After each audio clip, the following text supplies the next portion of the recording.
ওরে সৃষ্টিকর্তার ইশারাতে যেতে হবে মাটির নিচেতে, আরে চলবে না আর বাহাদুরি, চলবে না আর বাহাদুরি, যাহা করতে দুনিয়ায় হাইরে যাহা করতে দুনিয়ায়, ওরে দম ফুরাইলে রঙের জলসা যাইব শেষ হইয়া, আসলে ও মন হাসায়া ও মন যেতে যাবে কান্দায়া, ওরে দম ফুরাইলে রঙের জলসা যাইব শেষ হইয়া। ঠিক কিনা বলেন? ওই মানুষগুলা মনে করে দুনিয়াটাই মনে হয় তাদের আসল জিনিস, দুনিয়াটাই মনে হয় তাদের আসল ঠিকানা, কিন্তু বাজানো আর দুনিয়াও মাজরাতুল আখেরা, দুনিয়াটা হচ্ছে আখেরাতের একটা পরীক্ষাশালা, এছাড়া আর কিছু নয়। এই সুন্দর দুনিয়াটা আমার আপনার জন্য একটা পরীক্ষাশালা। এই দুনিয়ার জিন্দেগি আমরা কতদিন অতিবাহিত করব এটার নির্দিষ্ট কোনো গ্যারান্টি কেউ দিতে পারবে না। কথা বলেন ঠিক কিনা? অনেক বাবারা মনে করে আমার সন্তান আমারে কাফন দাফন করব, আমার সন্তান আমাকে দাফন করব, কিন্তু বাবা গো আপনার এই ধারণাটা একেবারে ভুল।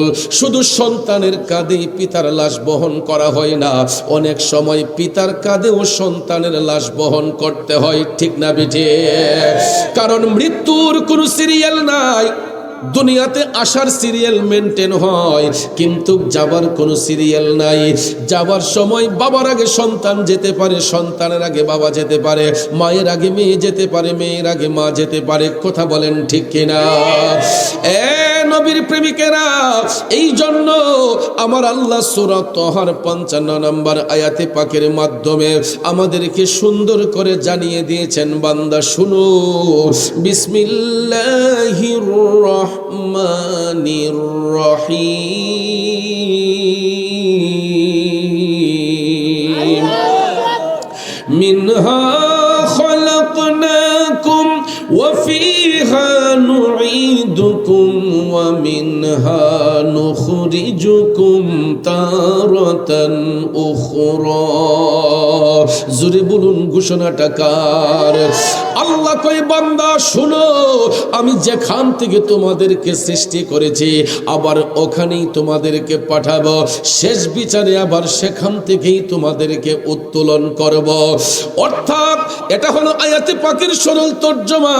এই আয়াতে পাকের তাফসীর করতে যাইয়া জগৎ বিখ্যাত তাফসীর রুহুল বয়ান প্রমাণ করেছে, এখানে আল্লাহ রাব্বুল আলামিন 3টা স্টেপের কথা বলেছেন। একটা দুনিয়ার আগমনের কথা, আরেকটা দুনিয়াতে চলে যাওয়ার কথা, আবার শেষ বিচারে হাসরের ময়দানের কথা। এখানে 3টা স্টেপের কথা আল্লাহ তাআলা আমাদেরকে মনে করিয়ে দিয়েছেন। কারণ দুনিয়াতে আল্লাহই পাঠান, আবার দুনিয়া থেকে আল্লাহ নিবেন, আবার আল্লাহ রাব্বুল আলামিন হাসরের ময়দানে এখান থেকে আমাদেরকে উত্তোলন করবেন। ঠিক কিনা কোন? তাইলে বাজান, এত সুন্দর মেসেজ পাবার পরেও দেখবেন কিছু কিছু মানুষ ক্ষমতার বড়াই দেখায়, অহংকার দেখায়, তকব্বরি দেখায়। আপনারা বলুন, আমরা যেই শক্তি প্রয়োগ করতেছি, আমরা যেই শক্তি প্রয়োগ করতেছি, যেইভাবে হাত নাড়াইতেছি, পাও নাড়াইতেছি, শক্তিটা দিয়েছেন কে?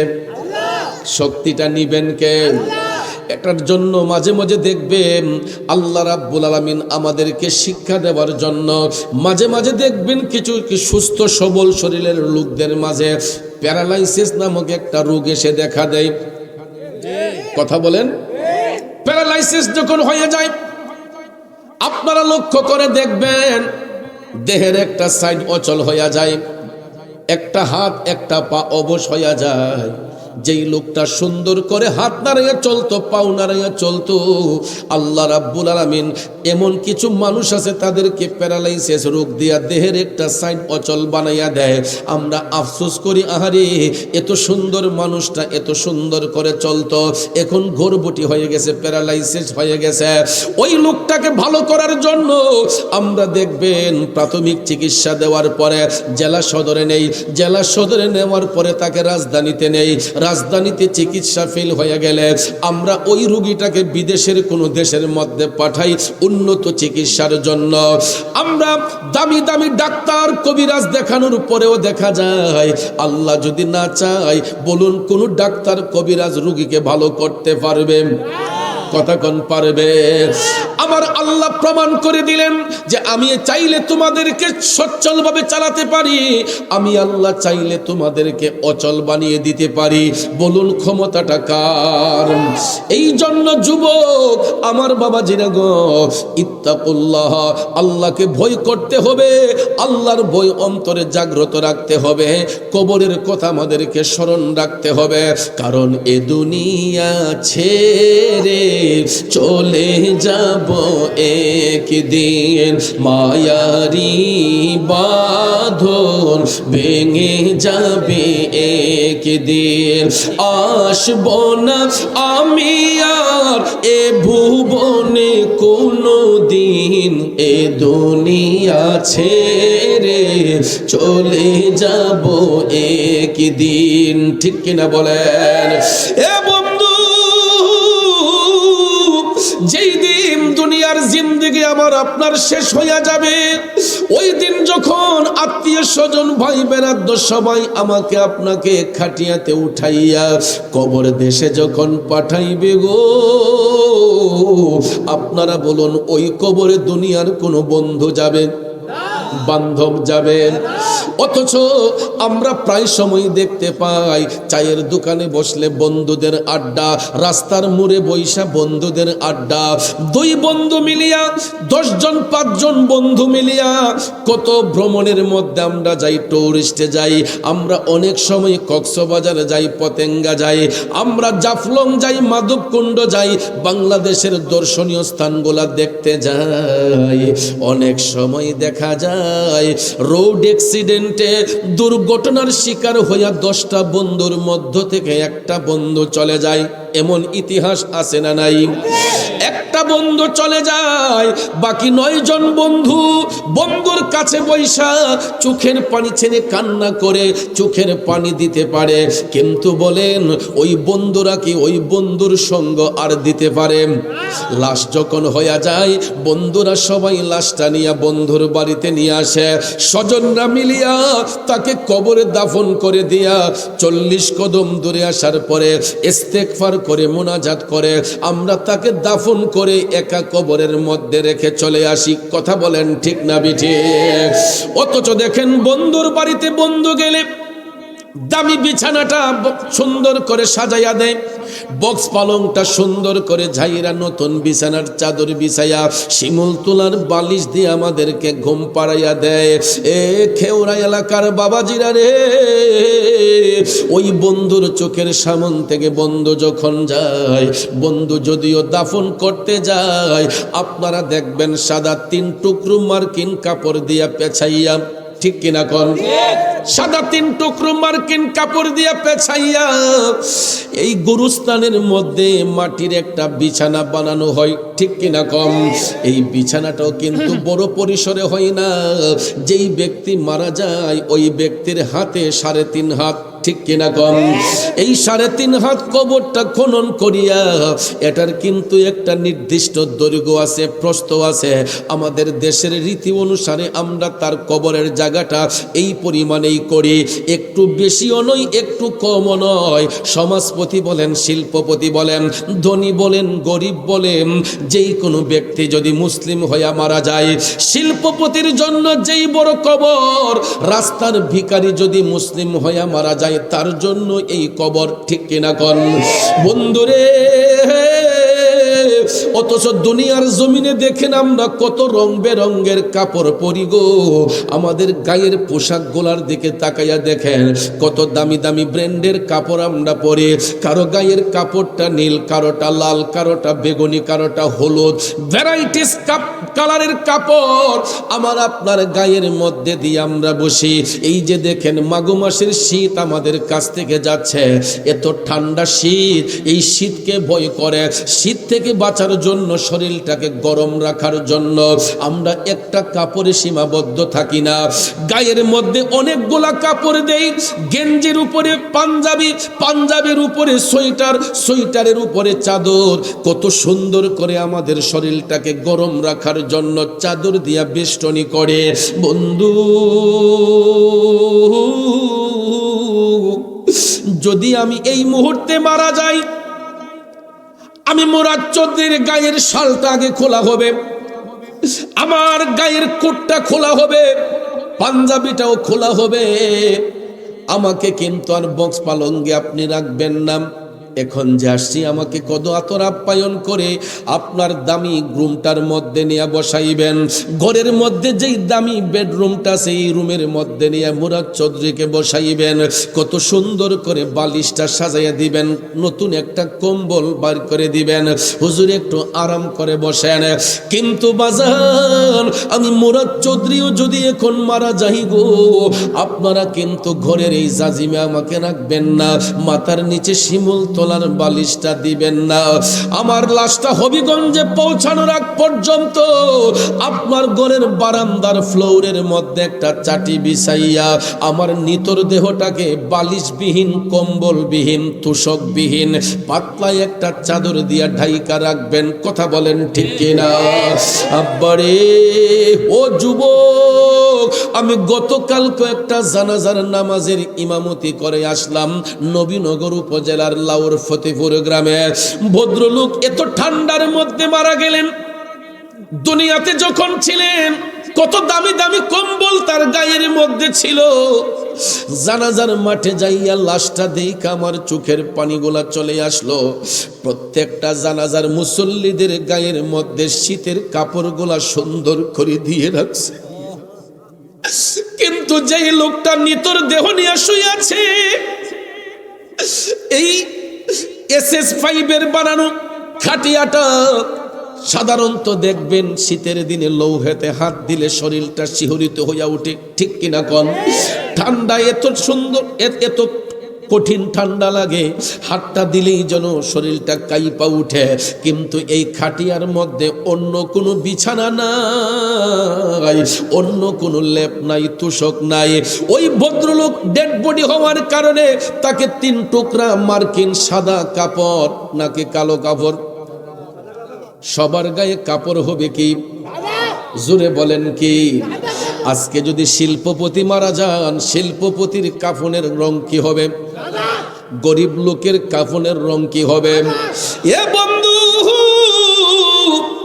দুনিয়ার জমিনে রং বেরঙ্গের কাপড় পরি গো, দামি দামি ব্র্যান্ডের গাড়ি ঘোড়া দৌড়াই, কত ব্র্যান্ডের গাড়ি আমরা চালাই। প্রতিযোগিতামূলক ভাবে দেখবেন আমাদের দেশের বড় লোকরা কয়দিন পর পর এক একটা ব্র্যান্ডের গাড়ি যখন নতুন আসে, শোরুম থেকে ওই গাড়িটা নিয়ে আসে। কিন্তু শিল্পপতি, সমাজপতি যদি মারাও যায়, রাস্তার ভিখারিও যদি মারা যায়, এই গাড়িটা আমাদের সবার কিন্তু একদিন চড়তে হবে। এ বন্ধু, দুনিয়ার গাড়িগুলার কত পার্কিং হয়, আমরা যে ওয়াজ মাহফিলে যাই গাড়িগুলা কত জায়গায় নিয়ে পার্কিং করি, কিন্তু আপন দেশে যেই দিন যাইব গো, এই গাড়িটা কিন্তু আমাদের সবাইকেই চড়তে হবে। ধনী গরিব, উচ্চ শ্রেণী, মধ্য শ্রেণী, নিম্ন শ্রেণী, সবাইকেই এই গাড়ির যাত্রী একদিন হতে হবে, ঠিক কিনা কোন? আমার থিওরিতে আমি দেখেছি এই গাড়িটার 4টা স্টেশন। কয়টা? একটা পার্কিং হলো মসজিদের বারান্দায়, আর একটা পার্কিং হলো মৃত ব্যক্তির বাড়িতে, আর একটা পার্কিং হয় জানাজার মাঠে, শেষ পার্কিংটা হয় গুরুস্থানের পাড়ে। কথা বলেন? এই 4টা স্টেশন ছাড়া ওই গাড়ি আর কোথাও যায় না। দুনিয়ার ইঞ্জিন চালিত গাড়িগুলা চালাইতে হলে একজন ড্রাইভার লাগে। আকাশপথে বিমান যদি উড়ে, ড্রাইভার কিন্তু একজনই থাকে, যদি আর একজন সহযোগী থাকে। বাজান আমার বন্ধুরা আমার, রেলপথে যান, ড্রাইভার কিন্তু একজনের দ্বারাতেই 10টা 15টা বগি টাইনা নেওয়া হয়, ঠিক কিনা কম? একজন ড্রাইভারের ক্যাপাসিটিতে এই রেলগাড়ির ইঞ্জিন দিয়ে 15টা 20টা বগি টাইনা নেওয়া হয়। কিন্তু আপন দেশে যেই গাড়িটাতে উঠবো, ওই গাড়ি চালাইতে কোনো তেল লাগে না, মোবিল লাগে না, পেট্রোল লাগে না, অকটেল লাগে না, ডিজেল লাগে না। আব্বারে ওই গাড়ি চালাইবার জন্য 4জন ন্যূনতম ড্রাইভারের প্রয়োজন হয়, এরপরে সহযোগী আরো কয়েকজন থাকে, ঠিক কিনা কোন? দুনিয়ার জমিনে দেখবেন গাড়ি ঘোড়ার মধ্যে কত ডেকসেট সাইরা গান শোনা হয়, কত ডিজে গান বাজানো হয়, কিন্তু আপন দেশে যেই গাড়ি দিয়া যাইব, ওই গাড়িটা নিয়ে কবরে যাওয়ার সময়ে কিন্তু সবার জবান দিয়ে একটা শান বাইর হয়। এই শানটা হলো লা ইলাহা ইল্লাল্লাহ, লা ইলাহা, লা ইলাহা, লা ইলাহা ইল্লাল্লাহু মুহাম্মাদুর রাসূলুল্লাহ সাল্লাল্লাহু আলাইহি ওয়াসাল্লাম। কথা বলেন ঠিক না বেঠে? গাড়ি ঘোড়ার মধ্যে বিভিন্ন ডেকসেটে গান বাজানো হয়, কিন্তু আপন দেশে যখন তাকে পাঠানো হয়, শার্ট পরন্না লোক, প্যান্ট পরন্না লোক, গেঞ্জি পরন্না লোক, পাঞ্জাবি পরন্না লোক, দেখবেন সবার জবান দিয়ে ওই দিন অন্য কোনো ডিজে গান বের হয় না, সবার জবান দিয়ে ওই শানটা বের হয় আমার আল্লাহ পাকের জিকির, ঠিক কিনা কম? আমি যেই কথাটা বলেছিলাম, মুরাদ চৌধুরী মারা গেলে আপনার আমার লাশটা কিছুক্ষণের জন্য হবিগঞ্জে পাঠাইবার আগ পর্যন্ত ঘরের বারান্দায় পাতলা একটা চাটি বিছাইয়া নিতর দেহটারে বালিশবিহীন কম্বল বিহীন শোয়াইয়া রাখবেন। এরপরে হবিগঞ্জে নিয়ে আমাকে যখন বড়ই পাতার গরম জল দিয়া গোসল দেওয়া হবে, দোকানের 3 টুকরা মার্কিন কাপড় আমার সম্বল হবে। অথচ আমি হাজার হাজার লাখ লাখ কোটি কোটি টাকা ব্যাংকের মধ্যে রাখলাম, জায়গা জমি কিনলাম, বাড়ি বানাইলাম, ঘরের মধ্যে প্রত্যেকটা রুমে রুমে দামি দামি খাট পালং বিছাইলাম। আব্বারে এই যে এত কিছু করলাম, এত কিছু করার পরও আমার লাশটা বাড়িতে নেওয়ার পরে আর কিন্তু বক্স পালঙ্গে রাখা হবে না, আমার বেডরুমের মধ্যে আমার লাশটার ঢুকানো হবে না, ঘরের বারান্দার মধ্যে কবরে যাওয়ার আগ পর্যন্ত, জানাজা হওয়ার আগ পর্যন্ত আমার লাশটা আমার ঘরের বারান্দার মধ্যে ফ্লোরের মধ্যে একটা পাতলা চাটি বিছাইয়া বালিশবিহীন কম্বলবিহীন রাখা হইব। মনরে মরণ কথা কর স্মরণ, স্ত্রী পুত্র কেউ নয় আপন, ধন রত্ন সবিও কারণ মনরে। ও ভাই তুই মরিলে সঙ্গের সাথী হইবে না একজন সেগেন, কইরে পাগল মন একবার ভাবলে না রে তোর হইব রে মরণ, ঠিক কিনা বলেন? এ বন্ধু, তাইলে কিসের জন্য এত পেরেশানি করব? কার জন্য এত পেরেশানি করব? আমি মারা যাবার পর তো সন্তান আমার টাকাগুলা কবরে দিয়ে আসবে না, আমার জায়গা জমি কবরে দিয়ে আসবে না, আমার সন্তান শুধু আমাকে দিবে দোকান থেকে 3 টুকরা সাদা মার্কিন কাপড়। গত 1 সপ্তাহ আগে উজানি সারে একটা জানাজা পড়লাম, আমার একটা বোনের জানাজা পইরা বাড়িতে যখন আসলাম ওই মায়ের সাথে দেখা করার জন্য, আমাকে নিজের ছেলের মতো স্নেহ করেন। মা আমারে জড়ায়া দইরা কান্দা কয়, পুত্রে তোর বোনডে যে কবরে পাঠাইলাম, আমার মেয়েরে মাত্র 2400 টাকার কাপড় দিয়া পাঠাইছি। আমারে হাতে ধইরা টান দিয়া নিয়া আলমারিটা খুইলা ওয়ার্ড্রপ থেকে দেখাইতেছে, কয় দেখো ফু কত দামি দামি ড্রেস আমার মেয়ের। আমার মেয়ে তো 2400 টাকার কাপড় পরে না, আমার মেয়ের কত দামি দামি ড্রেস এগুলা ড্রয়ারের মধ্যে পরে আছে, কিন্তু আমার মেয়ের পিছনে 2 থেকে 2.5 কোটি টাকা খরচ করলাম চিকিৎসা করানোর জন্য। আজকে আমার মেয়ের মাত্র 2400 টাকার কাপড় দিয়া কবরে পাঠাইছে। এবং মহিলা হওয়ার কারণে 5 টুকরা সাদা মার্কিন কাপড় 2400 টাকা। কিন্তু পুরুষ লোক যদি হয়তো 2টা টুকরা কাপড় কম লাগতো, টাকাও কিছু কমে যাইতো, ঠিক কিনা কম? এ নবীর প্রেমিকেরা, খেউরা গ্রামের বাবাজিরা রে, আজকে এই মাহফিল হওয়াতে শুধু আমরাই খুশি না, এই খেউরা গ্রামের কবরবাসীরাও খুশি। আজকে এখানে মা হারায়া বাপ হারায়া অনেক সন্তানগুলা বসছেন, হয়তো আপনাদের ভিতরে নাড়া দিচ্ছে, আহারে আব্বা থাকলে কত শান্তি লাগতো, আম্মা থাকলে কত শান্তি লাগতো। কিন্তু একটাবার ভাইবা দেখেন তো, যেই বাবা এতগুলা টাকা পয়সা আমার আপনার পিছনে খরচ করলো, এত লাখ লাখ টাকা খরচ করলো, ওই মা বাবারা যারা কবরে পাঠাইছেন, কয় টাকা খরচ কইরা পাঠাইছেন? মাত্র এরকম 1,500-2,000 টাকা দিয়া সাদা 3 টুকরা 5 টুকরা মার্কিন কাপড় দিয়া সাজাইয়া পাঠাইছি। কথা বলেন ঠিক কিনা? এই জন্য বন্ধু, কার জন্য বাড়ি করব, কার জন্য গাড়ি করব, এই জন্য হারাম পথে পা বাড়ানো যাবে না। আব্বারে, আমরা মুসলমানের সন্তানগুলা চুপ থাকিতে আমরা অন্ধ হয়ে গেছি। কারণ এই যে একটা মাস আমাদের কাছ থেকে অতিবাহিত হচ্ছে, জানেননি এই মাসটার নাম কি? এই মাসটার নাম হলো মাহে রজব। নাম কি? মাহে রজব। হাদিস শরীফে আমার নবী কামলিওয়ালা বলেছেন, রজব শাহরুল্লাহ, রজব হলো আল্লাহ তাআলার মাস। কেন জানেন না?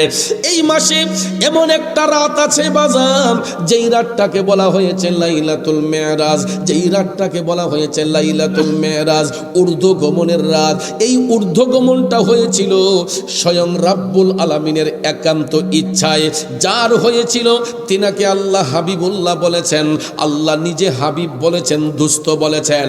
উনি আর কেউ না, আমাদের নবী রহমাতাল লিল আলামিন। কথা বলেন ঠিক কিনা?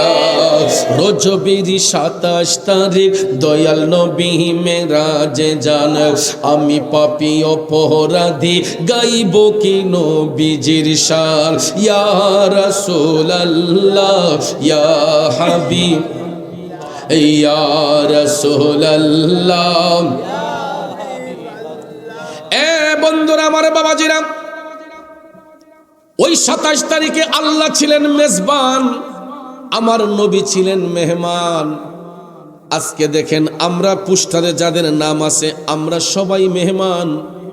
আয়োজক কমিটি যারা, তারা হলো মেজবান, ঠিক না ঠিক? যারা আয়োজন করেছে তারা মেজবান, আমরা যারা এসেছি আমরা মেহমান। এই মেহমানদের সম্মানে মেজবানরা প্যান্ডেল সাজাইছে, লাইটিং করছে, কত সুন্দর ফুল দিয়া সাজাইছে, আলোক সজ্জা করছে। কার সম্মানে? মেহমানের সম্মানে। কার সম্মানে? মেহমানদের সম্মানে। খেউরা গ্রামে আজকে আলোক সজ্জা হয়েছে, লাইটিং হয়েছে, মাইক টানানো হয়েছে, সুন্দর করে একটা অনুষ্ঠান সাজানো হয়েছে। বাজান আমার, বন্ধুরা আমার, রজব মাসের 27 তারিখ ওই রাতের মেজবান ছিলেন আল্লাহ, মেহমান ছিলেন আমার নবীজি। কেমন মেজবান, কেমন মেহমান? মেহমান হলেন দয়াল নবী, মেজবান হলেন আল্লাহ।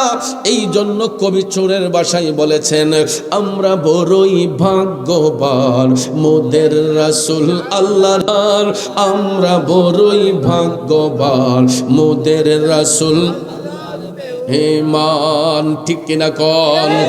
এই মেহমান, মেজবান মেহমানকে কুদরতি কালামে যত আশ্চর্যান্বিত বিষয় ছিল, আমার আল্লাহর কুদরতি কালামে, অর্থাৎ গোটা সৃষ্টি জগতে, শুধু দুনিয়াতে নয়, আরশ কুরসি লৌহ কলমে নয়, আল্লাহর গোটা সৃষ্টি জগতে যতটা জগৎ সমূহ রয়েছে, যত আশ্চর্যান্বিত বিষয় আছে, সব কিছু আপন হাবিবকে দেখানোর জন্য, জানানোর জন্য আল্লাহ তাআলা ফেরেশতা জিবরাইলের মাধ্যমে দাওয়াত দিয়া পাঠিয়েছিলেন। ঠিক কিনা কোন? আমার মদিনার কামলিওয়ালা নবীজি মসজিদুল হারাম থেকে মসজিদুল আকসা পর্যন্ত গেলেন।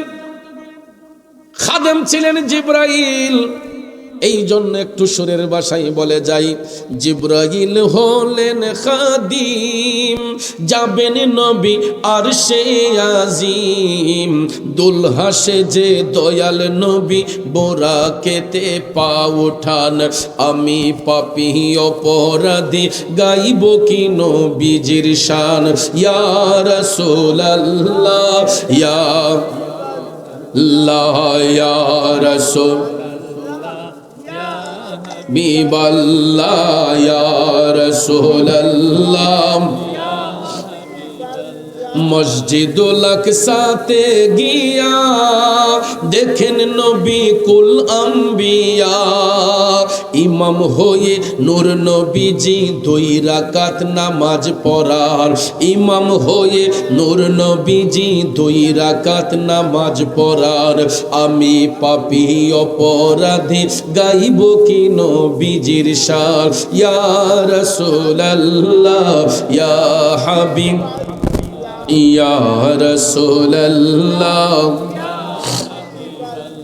আমার ভাইয়েরা, বন্ধুরা, বাবাজিরা,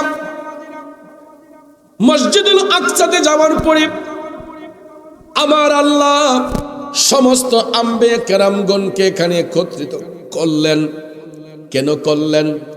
যাতে কোন নবী রাসূল আমার নবীর এই সফরকে অস্বীকার করতে না পারেন, যাতে কোন নবী রাসূল আমার নবীর এই মেরাজ সফরকে অস্বীকার করতে না পারেন। এই জন্য ডকুমেন্টারি যাতে কেউ অস্বীকার করতে না পারে, এই সুযোগ না দেওয়ার জন্য আল্লাহ তাআলা সমস্ত আম্বিয়া কেরামকে মসজিদুল আকসার মধ্যে উপস্থিত করলেন। সেখানে সমস্ত আম্বিয়া কেরাম হলেন মুক্তাদি, আর ইমাম হলেন আমার নবীজি। এই জন্য দয়াল নবীকে এখানে একটা উপাধি দেওয়া হয়েছে, ইমামুল আম্বিয়া। সুবহানাল্লাহ। ইমামুল মুরসালিন এই উপাধিতে ভূষিত হওয়ার পরে আমার নবীজি প্রথম আসমানের দ্বার প্রান্তে জিবরাইল আলাইহিস সালাম আসমানের দরজায় নক করলেন। উপর থেকে ফেরেশতা জানতে চাইলেন কে? জিবরাইল বলতেছেন আমি জিবরাইল। সাথে কে? তিনি বলেন রহমাতাল লিল আলামিন। এই কথা বলার সাথে সাথে আসমানের দরজা উন্মুক্ত হলো। প্রথম আসমানের দরজা উন্মুক্ত হওয়ার পরে আমার দয়াল নবী আসমানের মধ্যে অবতরণ করলেন।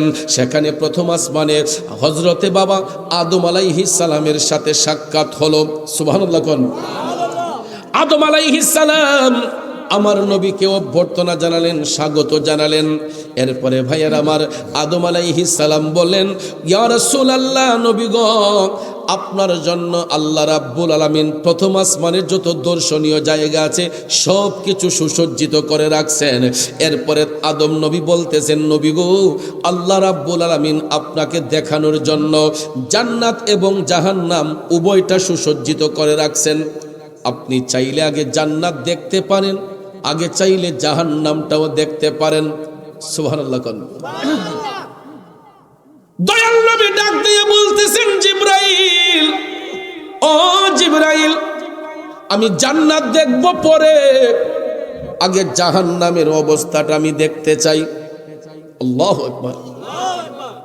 ভাইয়েরা আমার, বন্ধুরা আমার, দয়াল নবী বললেন, জিবরাইল, আমি জান্নাত পরে দেখব, আগে জাহান্নামটা দেখতে চাই। জিবরাইল বলতেছেন, ইয়া রাসূলুল্লাহ, উভয়টাই আল্লাহ আপনার জন্য সুসজ্জিত করেছেন, আপনার একান্ত মর্জি। তখন মায়ার নবী, দয়ার নবী জিবরাইল আলাইহিস সালামকে বললেন, একটু দুরূদ শরীফ পড়ুন। আল্লাহুম্মা সাল্লি না চানা মুহাম্মাদিনা, 2 মাসের উপরে ঠান্ডা, মাওলানা আদিনা বিয়ানাম লানা মুহাম্মাদিনা বিয়ানাম মাওলানা। আমার বাবাজিরা, বন্ধুরা, খারাপ লাগতেছে আপনাদের।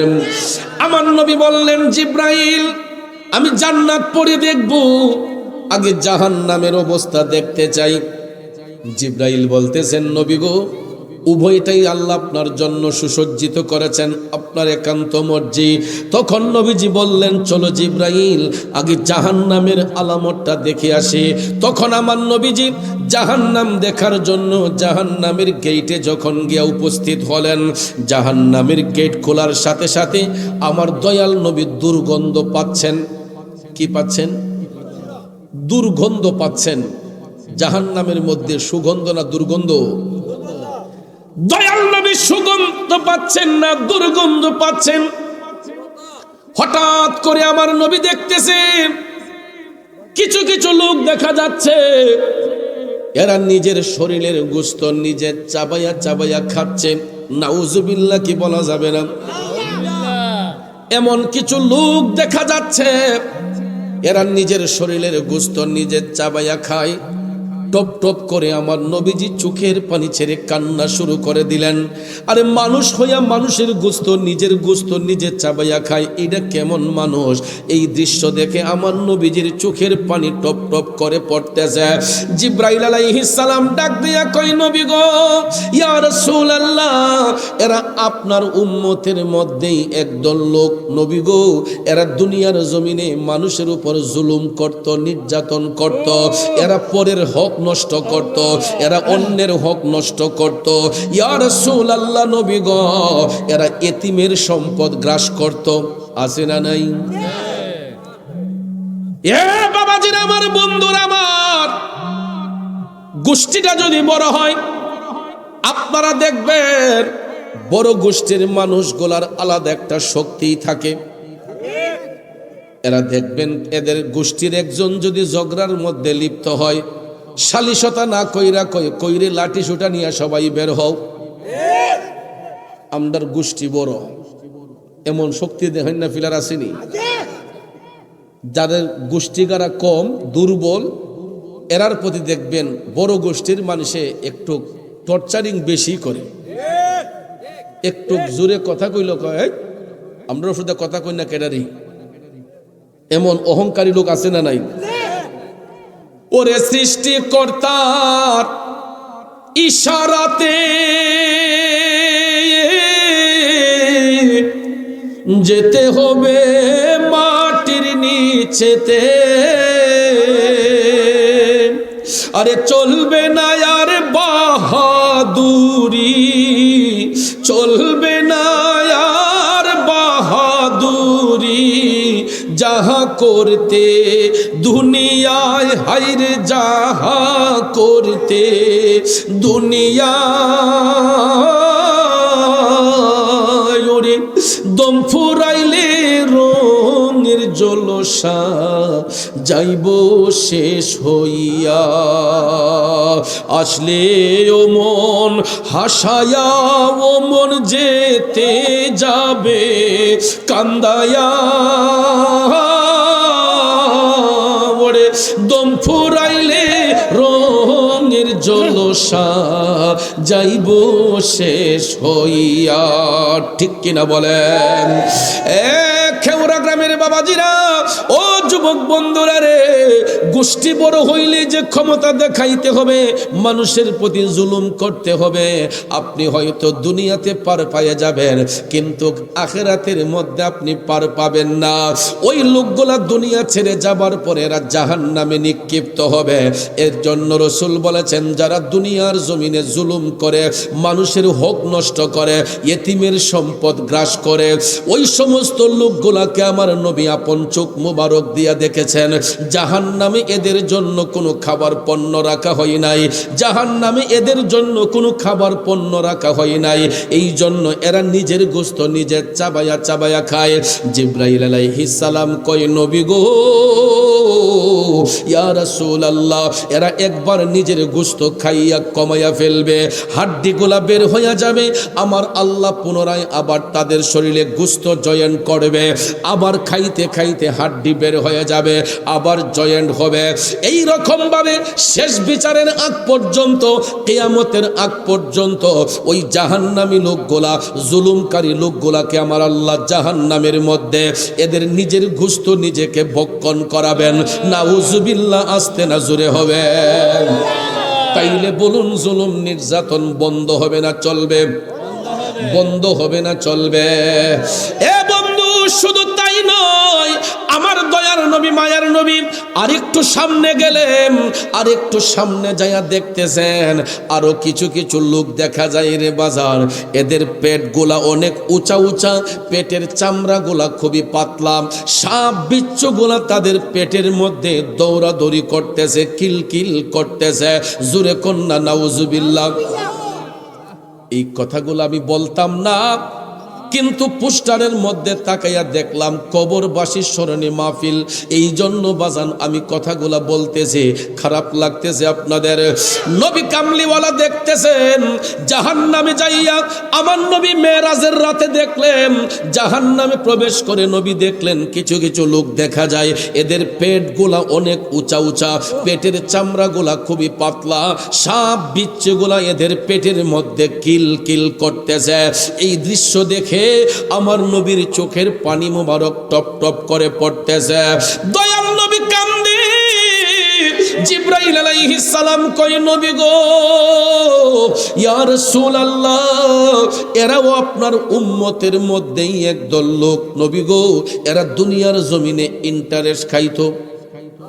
কি খাইতো?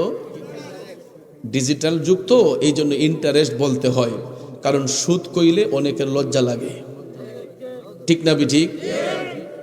আমরা দেশে এমন ফিলার আসেনি, এক ভদ্রলোক বিপাকে পড়ছে, তার ছেলেটারে বিদেশ পাঠাইবে, কোনো আত্মীয়ের কাছে কোনো বন্ধু বান্ধবের কাছে যদি বলে যে আপনার বাতিজারে বিদেশ পাঠাইতাম, লাখখানেক টিহা দিয়েন, 50,000 টিহা দিয়েন, ঠুট মুখ শুকাইয়া কইব, বাইরে 20 খাইবার হুঁশো নাই। কইসলা তো ভালো, এমন খালি জীবন হইছি না। কথা কন, এমন হালি জীবন হইছি না ভাই, কইসলা তো জাগা মতো নই, আমার কাতে না কইলে কাতে কইবা, কিন্তু এই মুহূর্তে 20 খাইবার হুঁশোটো নাই। এমন লোক আসেনি? কিন্তু টান দিয়া যদি কোন ভাই সাহেব ফতনের উপরে কিছু টেহাটুয়া দেওয়ান যাইবনি, কই কত? কই আপাতত 50 দিলি চলবো। কয় ভাই ইতা করে আমি লাগাই না, নিলে বরাবর 1 লাখ। ঠিক না ঠিক? আসেনি এমন ফিলার? ওরে বাগানে পাখির সীমা নাই, কাকের মুখে ময়নার বুলি শুনছনি রে ভাই। ওরে কাকো কালো, কোকিল কালো, আরো কালা ময়না, অজ্ঞানে কি চিন্ত পারে আকবরী সোনা। রাগ করছেন বাজান? আমার নবী সুদ ঘুষকে হারাম করেছেন, করজায়ে হাসানাকে বৈধ করেছেন। বিপদে পড়লাম, একজনের কাছে ধার চাইলাম যে আমি সুদ করে দেব, পরিশোধ করে দেব। কয়টা দিন পরে? 1 মাসের জন্য, 2 মাসের জন্য 50,000 টাকা দাও, 1 লাখ টাকা দাও। ভদ্রলোক উত্তরে বলে 20 খাইবার পয়সা নাই, কিন্তু যখন বলবেন পত্তনের উপরে কিছু দেওয়ান যাইবনি, 50 কইলে কয় 1 লাখ নেও। আর তরতাজা খাওয়ান না যদি ইডি দেখবেন ইন্টারেস্টের টাকাটি, সুদের টাকাটি আগে কাটতে লাই। ঠিক না ঠিক? এ বন্ধু, আপনি হয়তো দুনিয়ার বাদশাহী পাইবেন, দুনিয়াতে হয়তো কয়টা টাকা লাভ কইরা ওই ভদ্রলোকের প্রতি জুলুম কইরা আপনি সুদ খাইয়া ঘুষ খাইয়া হয়তো মনে করতেছেন নিজে দালান কোটা বানাইয়া ফেলবেন। কিন্তু বাজান রে, সুদ ঘুষ যারা খাইতেছেন, এই সুদ খাওয়েন না ঘুষ খাওয়েন না ফিলারটি তো জিন্দিগিটা তাদের চিরস্থায়ী নয়, কবর যাওয়ান লাগবো নি। এ বন্ধুরা আমার, বাবাজিরা গো, কবরে গিয়েও তো শান্তি নাই। আমার নবী কামলিওয়ালা নিজের চোখ মোবারকে দেখেছেন সুদখোর ঘুষখোরের পেট গোলা অনেক উঁচা উঁচা, এদের পেটের চামড়া গুলা খুবই পাতলা, সাপ বিচ্ছুগুলা তাদের পেটের মধ্যে কিলকিল করে। আমার নবী কান্দে, টপ টপ করে নবীর চোখের পানি পড়তেছে। জিব্রাইল আলাইহিস সালাম কয়, নবী গো আপনি কান্দেন কেন? এগুলো আপনার উম্মতের মধ্যেই একদল লোক, এরা দুনিয়ার জমিনে সুদ খাইতো, ঘুষ খাইতো। বাজান দেখবেন বড় লোকদের ঘরের ড্রয়িং রুমের কর্নারে অ্যাকোয়ারিয়াম বানিয়ে রাখছে। অ্যাকোয়ারিয়াম চিনেন না? বড় বড় হোটেল রেস্তোরাঁতে অনেক বড় লোকদের নতুন ঘরের ড্রয়িং রুমের কর্নারে দেখবেন গ্লাস ফিটিং কইরা বাতির সুইচ দিয়া বিভিন্ন লাল নীল বাতি জ্বলে, আর এটা ইলেকট্রিক চার্জের কারণে আপনার এটার মধ্যে অক্সিজেন দেওয়া হয়। মাছ ছাইরা দিলে বাহির থেকেও দেখা যায়, ভিতর থেকেও দেখা যায়। কথা কোন ঠিক না? অ্যাকোয়ারিয়ামের ভিতরে মাছ থাকলে। তো এই অ্যাকোয়ারিয়ামের আবিষ্কার কিভাবে হয়েছে জানেন? বিজ্ঞানীরা আমার নবীর মেরাজুন নবীরে আলোচনা করে সুদকুর ঘুষকুরের পেটকে রিচার্জ করে গবেষণা করে এই অ্যাকোয়ারিয়ামের আবিষ্কার করেছে। বন্ধুরা আমার, বাবাজিরা, দয়াল নবী জাহান্নামের মধ্যে দেখেছেন সুদকুর ঘুষকুর যারা, এদের পেট গোলা অনেক উঁচা উঁচা। রাগ করতেছেন? এটা ওয়াজ করলে অনেক হুজুরের চাকরি থাকে না, ঠিক না ঠিক? মসজিদে হুজুর নিয়োগ দিলে আগে বাগুই টিপ দেলায়, কয় হুজুর বাইল মতো চললেন, ঠিক না ঠিক? এই জন্য অনেক হুজুরে চাকরি বাঁচাইবার লেগা জুমার খুতবার মধ্যে এই সুদ ঘুষের কথা ডরাই কয় না। আগের দিন কইলে পরের দিনে কয় হুজুর গাট্টিটা গুল করে এলাম, আসেনি? কিন্তু বাজান আমার এত চাকরি নোট করতে পারবেন না। হয়তো আগামী বছর দাওয়াত না আসতে পারে, কিন্তু মনে রাখবেন আল্লাহ যদি একটা দরজা বন্ধ করে 99টা দরজা বান্দার জন্য খুলে দেয়। আজকে এই হক কথাগুলো না বলার কারণে সমাজের মানুষ সুশিক্ষা পায় না, কারণ অযোগ্য ব্যক্তিদেরকে আমরা যোগ্যতার আসনে বসিয়ে দিছি। যোগ্য ব্যক্তিকে যোগ্যতার আসনে যদি বসানো যাইতো তাইলে সমাজের মধ্যে জুলুম হইতো না, নির্যাতন হইতো না, মানুষ পথভ্রষ্ট হইতো না, ঠিক না ঠিক? আচার বিচার নাই বললেই চলে। অনেক মাহফিলে গেলে দেখি আজকে তো মাশাআল্লাহ সুন্দর পরিবেশ, মুরব্বীরা চেয়ারে বসছেন, কিন্তু অনেক এলাকায় মাহফিলে গেলে দেখি ফুলা ভাংরা ইতা টাইট সুঙ্গা লাগাইয়া হেরা গিয়া চেয়ারও বইছে, আর মুরব্বীরা সব নিচে বোয়া। আসেনি অনেক জায়গায়? জি ভাইয়া,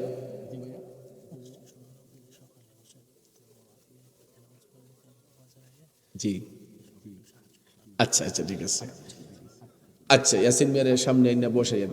তো যাক ভাইয়ার আমার, যেই কথাটা বললাম এটা আমি কম্পেয়ার করছি, আমি জাস্টিফাই করে দেখেছি। অনেক এলাকায় যে এলাকার মধ্যে একটু গন্ডগোল থাকে তো ওই এলাকায় দেখছি আদব কায়দা একটু কম, কিন্তু আজকে মাশাআল্লাহ কত সুন্দর দেখেন, মুরব্বীরা চেয়ারে বসা আর আমরা সবাই যার যার আসনে বসা, এটাতে কোনো কমপ্লেইন নেই। কিন্তু আমার দৃষ্টিতে যখন খারাপ লাগে ওই মুহূর্তে আমি দেখি অনেক মাহফিলে পোলাপানগুলা চেয়ার নিয়ে বসা থাকে আর মুরব্বীরা সবাই নিচে বসা থাকে। বলেন তো এখানে কি বরকত হয়? এটা হইতো না যদি সমাজের মধ্যে ন্যায় বিচার থাকতো, সমাজের মধ্যে যদি মানুষ বিচার করত, তাইলে বাজান এই সমাজের মধ্য থেকে জুলুম নির্যাতন বন্ধ হইয়া যাইত। কিন্তু এক সময় আমরা দেখতাম মুরব্বীদেরকে দেখলেই হাতের সিগারেটটা মুঠ কইরা বন্ধ কইরা রাখছে, ঠিক না ঠিক? আর বর্তমানে ওহন দেখি মুরব্বীরা লইয়া কতগুলা ফুলাফানের সুরট টানে, আসেনি মিয়া? এটা ওই বাচ্চার দোষ না, এটা আমরা বড়দের দোষ। কথা কোন ঠিক কিনা? এদেরকে আমরা ফ্রি করছি, আমরা এদেরকে ফ্রি বানাইছি। যদি আমরা আমাদের জায়গায় থাকতাম, মুরব্বীরা মুরব্বীদের জায়গায় থাকতাম, ছোটরা কখনো এরকম সাহস করতে পারতো না। কথা কোন ঠিক না ঠিক?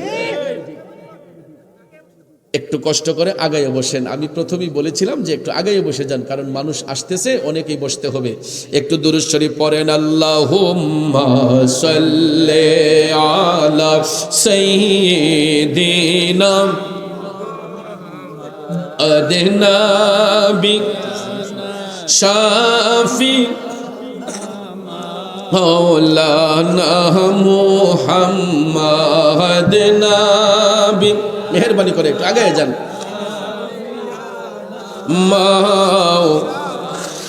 মুহাম্মদ আল্লাহুম্মা সাল্লি আলা মুহাম্মদ নবিয়ানা মাওলানা।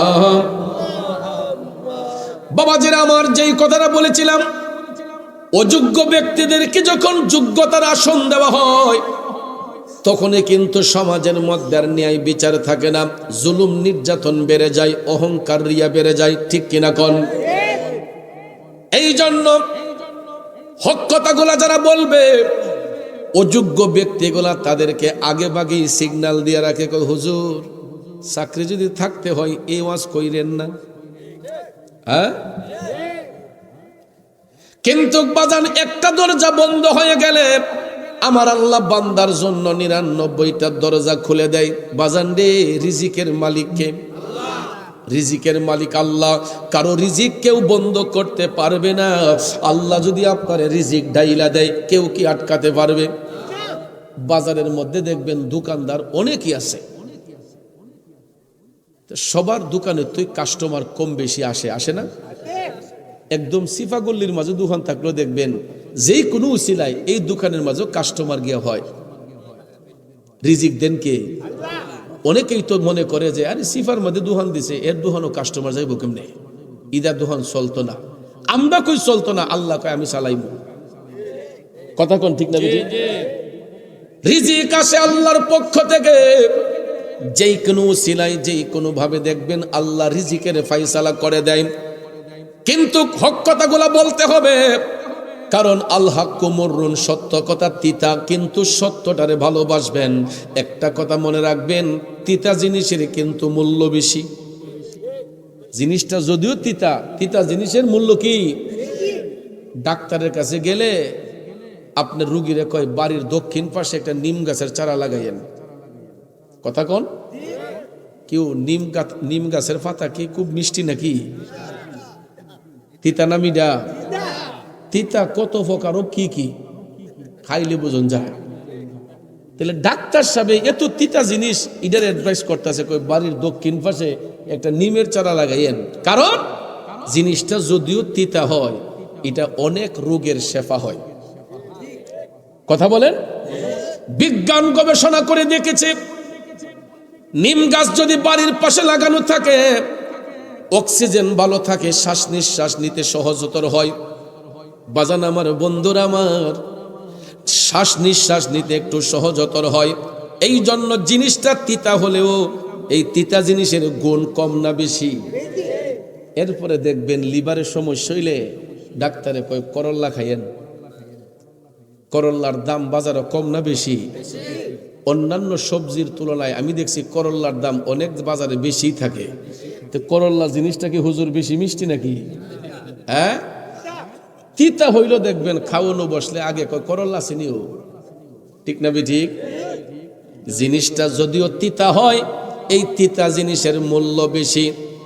এই জন্য বাজান হক কথাগুলা যদিও তিতা হয়, হক কথাগুলার মূল্য আছে বাজান। আপনি না দিতে পারেন, দিবেন কে? এই কথার মূল্যায়ন আছে রে বাজান। এই জন্য আমার নবী কামলিওয়ালা সুদকুর ঘুষকুরের পেট দেখা দয়াল নবী চোখের পানি ছেড়ে কান্না করতেছেন, কারণ এদের পেটের ভিতরে সাপ বিচ্ছুগুলা কিলকিল করে। জিব্রাইল কয় নবী গো, ইয়া রাসূলুল্লাহ, সুদকুর ঘুষকুরের পেটের মধ্যে যেই সাপে কামড়ায়, একটা সাপ যদি দুনিয়াতে বের হয়ে একটা কালো শ্বাস দেয়, এই সাপের মুখের বিষ একটু যদি দেয় দুনিয়াতে, সারা পৃথিবী অন্ধকার হয়ে যাবে। নাউজুবিল্লাহ। একটা সাপ, অনেকগুলা না, সুদকুর ঘুষকুরের পেটের ভিতরে অনেকগুলা সাপ কিলকিল করতেছে। জিব্রাইল ফেরেশতা রসুলকে বললেন যে ইয়া রাসূলুল্লাহ, এই একটা সাপ যদি দুনিয়াতে বের হইয়া খালি একটা শ্বাস দেয়, তার বিষটা ছাড়ে, তাহলে তার বিষে গোটা পৃথিবী অন্ধকার হয়ে যাবে। তাইলে চিন্তা করেন এটার বিষক্রিয়া কতটুক যন্ত্রণাদায়ক।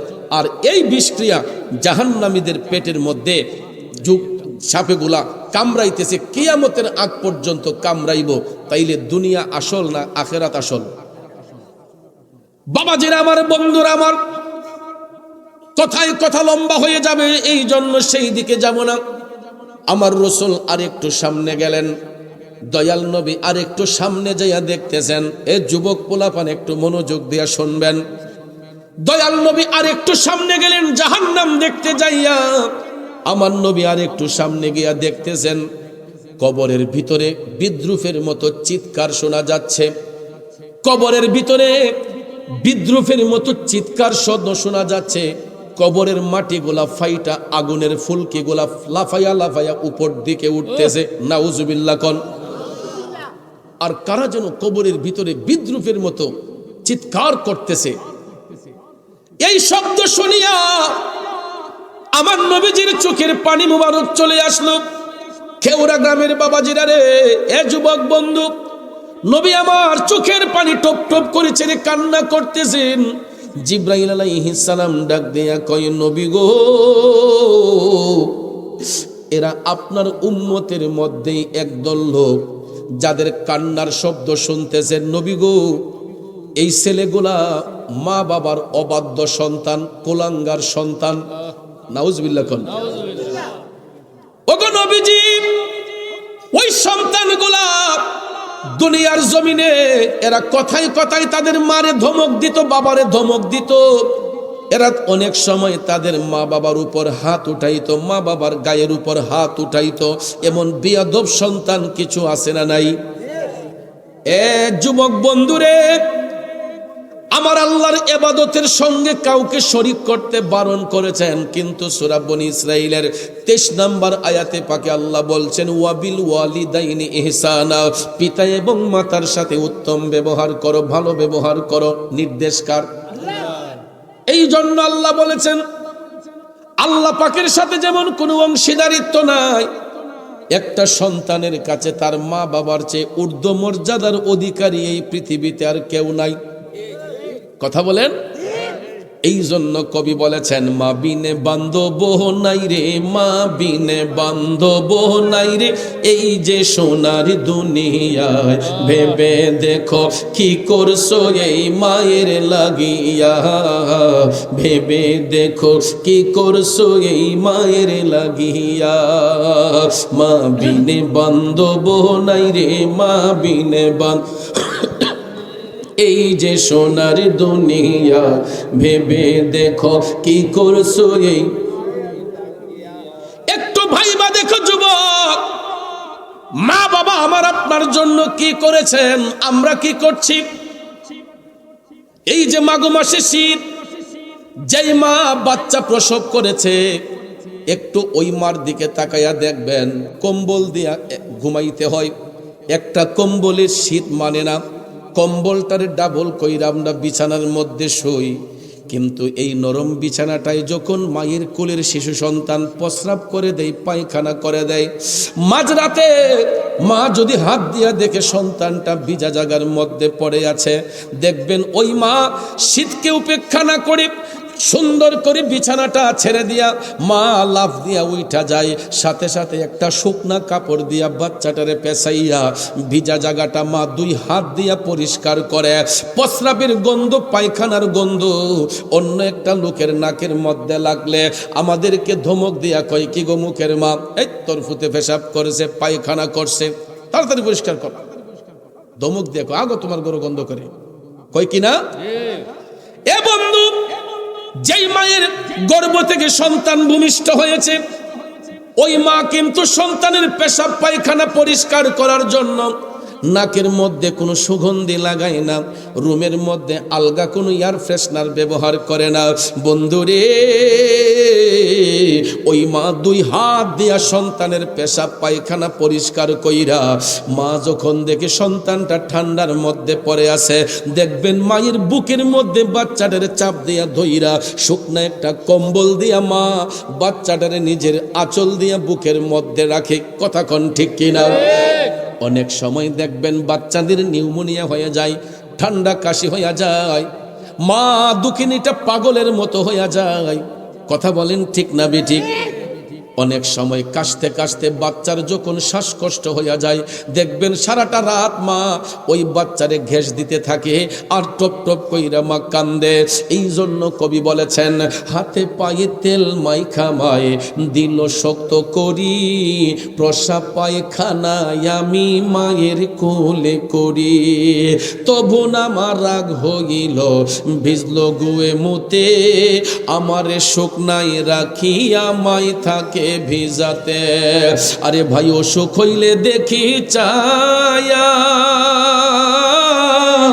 আমার মায়ের রয়েছে বিছানাই বইয়া রে, বলে আমায় আল্লাহ যাও গলয়া সন্তানের নিও না, দুঃখের দরদি আমার জনম দুঃখী মা গো, গর্ভধারিণী মা জনম দুঃখিনী মা, দুঃখের দরদি আমার জনম দুঃখী মা। বন্ধু ওই মা তিল তিল করে 10 মাস 10 দিন আমাদেরকে গর্ভে নিয়েছে, মায়ের কষ্ট হয়েছে, এরপর কষ্টরে কষ্ট মনে করে না। যখন আমি সন্তানের মুখের দিকে মা তাকাইছে, আমরা সন্তানগুলার মুখের দিকে তাকাইয়া আমাদের মা প্রসব ব্যথার জ্বালা ভুলে গেছে। এরপরে দেখবেন পেশাব পায়খানা পরিষ্কার কইরা তিল তিল কইরা ওই বাচ্চাটারে মানুষ করার জন্য মায়ের যৌবনটারে নষ্ট করেছে। ঠিক না বেঠিক? মায়ের যেই রূপ যৌবন ছিল আমাদের মতো বাচ্চাদেরকে মানুষ করার জন্য, এমন কিছু মা আছে বাবা আছে দিনকে দিন বলে নাই, রাতকে রাত বলে নাই, মাথার গাম পায়ে ফেলে অক্লান্ত পরিশ্রম করে ওই মা বাবা সন্তানগুলার ভবিষ্যতের জন্য নিজের চাকচিক্যকে বিসর্জন দিয়া দেয়। ঈদের সময় দেখবেন আমরা ছোটবেলায় নিজের কাপড়টা আগে কিনতাম, এখন নিজে যখন সন্তানের বাবা হয়েছি আগে এখন নিজেও যাইয়া কি করি, আগে বাচ্চার জন্য কাপড় কিনি। আর আগে যখন সিঙ্গেল ছিলাম তখন নিজেকে নিয়ে ব্যস্ত ছিলাম, নিজেরে কিভাবে সাজাইবো, নিজের পোশাকটা কিভাবে দামি করে কিনবো। আর এখন নিজে দামি পোশাক কিনতে মন চায় না, যে আমার ছেলেটারে দিলে আমার ফুটটা খুশি হবো। এটা শুধু আমি নয়, আমরা প্রত্যেকটা যারা সন্তানের বাবা হয়েছি, বাচ্চা যদি হয়ে যায় দেখবেন মা বাবার নিজের চাকচিক্য বিসর্জন দিয়া বাচ্চাগুলারে সুন্দর রাখার জন্য বাবার যৌবনটা মাটি করে ফেলেন। ঠিক না বেঠিক? সংসারের পিছনে খাটতে খাটতে অনেক সময় মা বাবা যখন বার্ধক্যের বয়সে চলে আসে, কেমন সময়টাতে আমরা আঘাতটা দিই দেখেন। মার গর্ভে 10 মাস 10 দিন ছিলাম, এরপরে ভূমিষ্ঠ হইয়া মারে কষ্ট দিলাম, মা আমরা লালন পালন করছে। এরপরে আস্তে আস্তে কিশোর বয়সে আমরা দুষ্টামি করেছি, বিভিন্ন দিকে খেলাধুলা কইরা এরে মারছি হেরে মারছি, বাড়ির মধ্যে বিচার আচার আসছে, ইডিরও মা বাপের ট্রেগেল দিছে। কথা কোন ঠিক না বেঠিক? এই সন্তানের এতগুলা জ্বালা নির্যাতন সহ্য করার পরে এরপরে আমরা যখন কেউ ব্যারিস্টার হয়েছি, কেউ জজ হয়েছি, কেউ আলেম হয়েছি, মুফতি হয়েছি, কারি হয়েছি, এমন সময় মা বাবার সুখ আসার কথা, কিন্তু ওই মুহূর্তে দেখা যায় আমরা মা বাবা যখন অচল হইয়া যায়, বার্ধক্যের বয়সে চলে যায়, আমাদেরকে সুখী রাখার জন্য অনেক সময় বিয়ে শাদী করাইলে রমণী যখন ঘরে আসে, রূপসুন্দরী কদুর মারা, এরা আই দেখবেন এরা ভাবে যে সব কিছু হেরই কইরা লাইছে আগে। ঠিক না বেঠিক? বোঝা যায় যে ইতা হেরা ওই আগের থেকেই সব সেটিং মিটিং কইরা আইছে, কিন্তু মা বাবা যে তিল তিল কইরা এত কিছু করছে এটার কোনো গুরুত্ব নাই। 2 দিন পরেই স্বামীরে কয় তোমার বাপ লইয়া মা লইয়া খাইতে পাইছি না। আছে না নাই? তোমার মা বাপ নিয়ে খাওয়া আমার পক্ষে সম্ভব না, বুঝে ফেললে রাহো, নাইলে রেখো না। এখন এই কথা শুনে তো ছেলে মনে করছে এই সুন্দরী বউ যদি একবার হারাই আবার দ্বিতীয়টা ভাইমুনি জানে। এরপরে আচ্ছা তুমি কিছু রাও করো না, আমি সিস্টেম করতেছি। এরপরে যখন ট্যাবলেট একটা হয়ে জায়গা, এটা মোটামুটি 4-5 বছর হইলে কয় আব্বা আপনার নাতিরে তো ফরান লাগবো, টাউন একটা বাসা লোন লাগবো। ঠিক না ঠিক? আব্বা টাউনও বাসা লোন লাগবো, আম্মা আপনি লই এলেন। এরপরে দেখবেন মা বাপে যেই মা বাপে নিজে তিলে তিলে সংসারটা গইরা তুলছে, এই মায়েরা কি সারতারেও একটা পাখিও দেখবেন তার বাসার জন্য মায়া আছে। চড়ুই পাখি, তাল গাছের মধ্যে বাবুই পাখি যে বাসা বানায়, বাতাসে যদি বাসাটা ভাঙ্গা জায়গা, বাতাস আইলে যদি ওই পাখির বাসাটা ভেঙ্গেও যায় দেখবেন ফাঁকিয়াটি ছটফট করে। তার বাসা ছাড়তে চায় না, কথা কোন ঠিক না ঠিক? এত জোর তুফান আসলেও বাবুই পাখি নিজে যখন বাসাটা বানায়, দেখবেন এই জোর তুফানের ভিতরে তার নিজের বাসার মধ্যে পড়ে থাকে। তো ওই মা বাপে চিন্তা করে আমার তিল তিল করে গড়া সম্পদ, আমার নিজের হাতের বাড়ি বানানো, আমার নিজের হাতের সবকিছু ইডে চাইরা আমি কেড়ে বাড়াইতে শহরে যাইতাম, কথা কোন ঠিক না ঠিক? মা বাপ যাইতে চায় না, এই সুযোগে ম্যাডাম বাচ্চা লালু টাউনে জায়গা, মা বাপ বাড়িতে কি খাইতেছে কিভাবে চলতেছে এটার কোনো খবরই নাই, কথা কোন আছে না নাই? ছেলে এখন পয়সাওয়ালা, বাড়ি যে তার ৩-৪ তলা, সব তালাতে ঘর আছে, মায়ের নাই রে ঘর, বিয়ের পরে বউ আপন, মা এখন পর, ঠিক কিনা কম? নারায়ে তাকবীর, নারায়ে রিসালাত, সভাপতি সাহেবের আগমন, বুগিরের পিসা হুজুরের আগমন, মাহফিলের সভাপতি সাহেবের আগমন, নারায়ে তাকবীর, নারায়ে রিসালাত। আমরা সকলে বলি মারহাবা। সব ঠিক বলিস আর এটা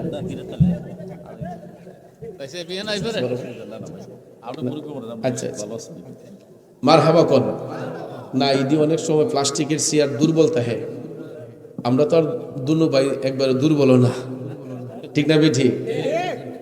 যাক আলহামদুলিল্লাহ, আমাদের মাহফিলের রৌনক বৃদ্ধি হয়েছে আলহামদুলিল্লাহ কোন, কারণ এতক্ষণ মাহফিলটা অসম্পূর্ণ ছিল, সভাপতি ছিলেন না, ঠিক না বেঠি? এখন সভাপতি মঞ্চ উপবিষ্ট, শ্রোতারাও ভরপুর, আমি অধম গুনাহগারও আছি, ওলামায়ে কেরামও আছেন, মারহাবা কইতেন না? আসলে পরিবেশটা অনেক সুন্দর, এই জন্যই দেখেন আলেম যদি হয় তাহলে এলেমের গুণ থাকে, ঠিক না বেঠি? আপনাদের এলাকার